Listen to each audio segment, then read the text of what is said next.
inna lillahi wa inna ilaihi raji'un me umma duk ne rai sai ya ɗanɗana zafin mutuwa don haka ka yi haƙuri ka riƙe min ƴaƴana amana.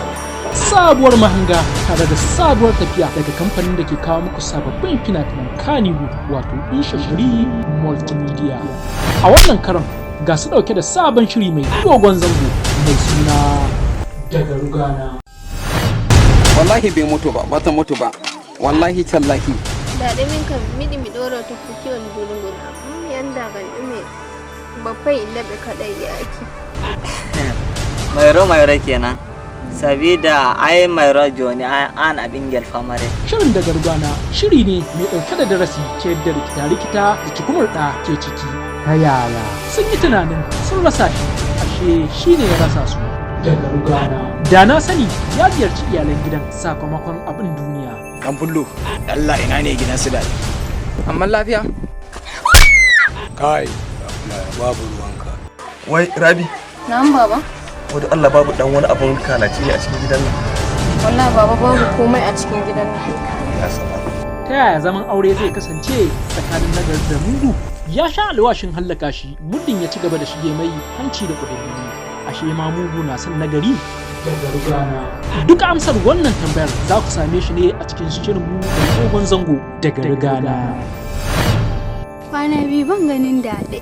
Wallahi daɗe shi ne ya rufe shi sa ba ka ganin shi. Ina daɗi. Daɗe baya nan. Baya nan. Baya nan. Nan da awa 24 zan dawo.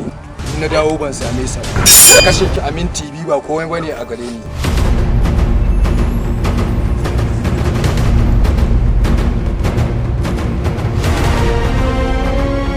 Wallahi sai ka bido mun sani. Ba da mai albarka. Bido mun sana. Me wallahi baka isa ba sai ka duk inda yake sai ka buɗe mun sana.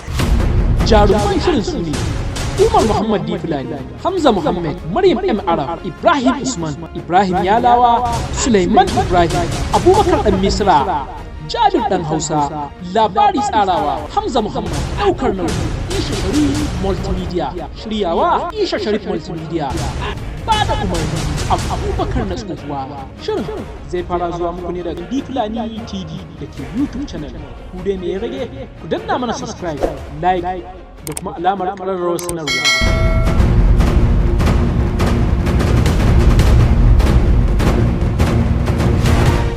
Babban dade, an kashe da ta dadi.